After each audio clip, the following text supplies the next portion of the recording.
Hey everyone, it's Mr. Frank here.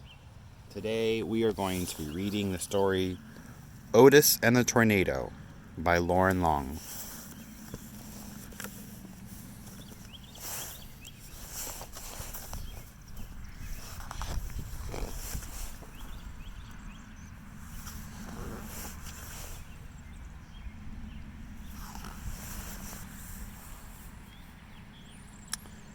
Life was calm on the farm where the friendly little tractor named Otis lived.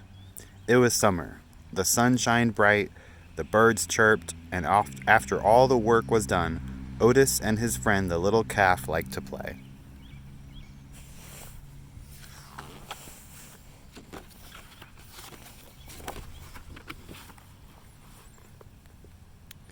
They would gather all their farm friends for a grand game of follow the leader. They would take turns being the leader as they marched along. Otis would go first, puff, puff, puffity chuff, followed by the little calf, who would bound ahead, bawling all the while. Soon the horse would trot to the lead with a neigh, neigh, as his hooves clip clopped. Finally, the ducks would waddle to the front with a chorus of quack, quack, quack, quack. They all followed the leader, up by the apple tree, around the barn, down the rolling hill, past Mud Pond, beyond the cornfield, across the meadow, and along the banks of Mud Creek. What a fun crowd they were. Everyone was so friendly. Except the bull. The bull was nobody's friend. When he was not in his pen, he was kept in a pasture all by himself.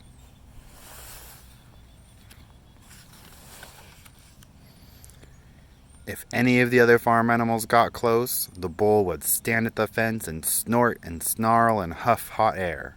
Suddenly, with a burst, he would run back and forth along the fence.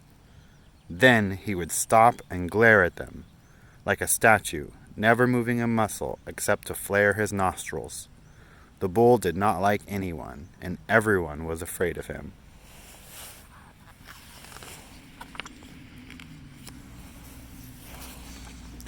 Once Otis tried to make friends with the bull. He took him a shiny red apple from the apple tree and invited him to play. But the bull snorted and snarled and glared at Otis. Then he stomped his hooves in the dirt and charged. The bull slammed into the fence just inches away from where Otis stood. From that day on, Otis stayed clear of the bull altogether.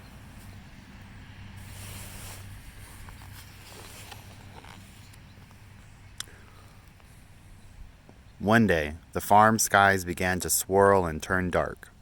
The winds blew and the rain came down. The animals in the barn grew restless and jittery. The skies tumbled and turned and tumbled. Otis didn't mind the rain, but there was something different about this storm, and he could feel it deep down in his pipes.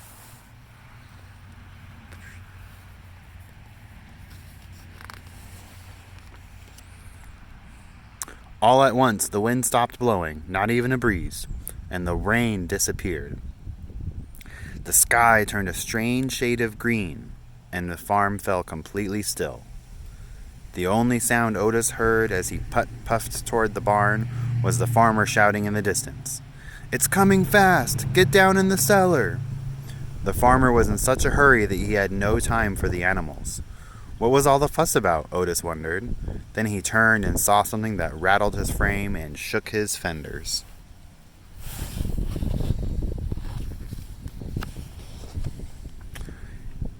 A tornado.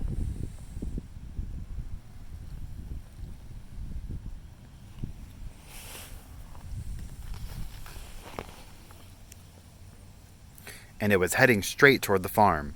What would happen to all the animals locked in the barn? Otis sprung into action. He nudged the latch of the little calf's stall until the door swung open. Next, Otis freed the pig and the sheep. The winds howled closer. He stretched to unlatch the horses and the cows' doors at the same time. Click, clack, the animals were free. They followed Otis out of the barn and into the swirling winds. They followed him down the rolling hill, past Mud Pond, beyond the cornfield, across the meadow, over the bank, and down into Mud Creek. Tucked down at the lowest part of the farm, Otis and the little calf and all of their farm friends felt safe. Otis sighed with relief. Now they just had to huddle together and wait it out.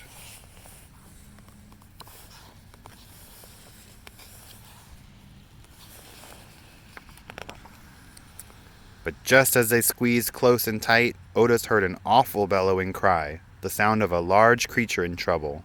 The bull! He was locked in his pen, and from the safety of Mud Creek, Otis saw the tornado speeding in the terrified animal's direction.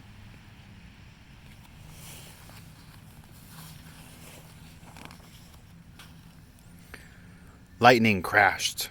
The tornado howled. The bull screamed. And in a flash, Otis was gone. He raced across the meadow, put, puff, puffity, put, chuff, beyond the cornfield, past Mud Pond, and up the rolling hill to the bullpen. Otis found the bull tucked under the shed, shaking in fear.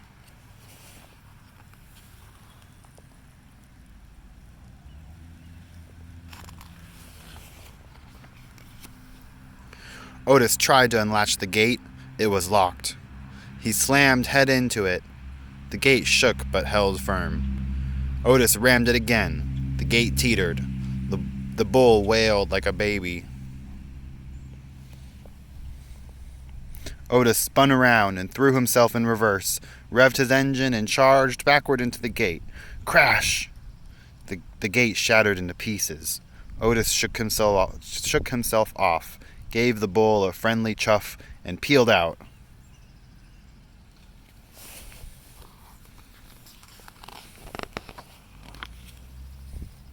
The bull followed Otis down the rolling hill, past Mud Pond, and beyond the cornfield. The tornado roared like a freight train as they crossed the meadow, and just as Otis and the bull dove for cover over the bank and into Mud Creek, the tornado touched down, narrowly missing them.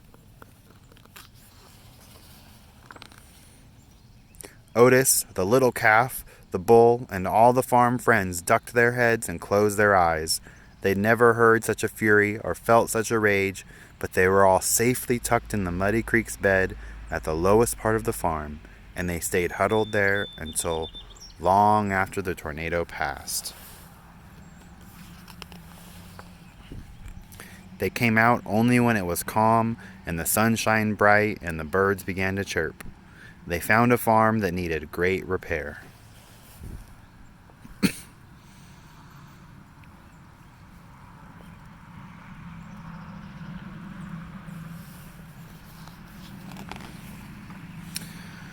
But when the work was all over and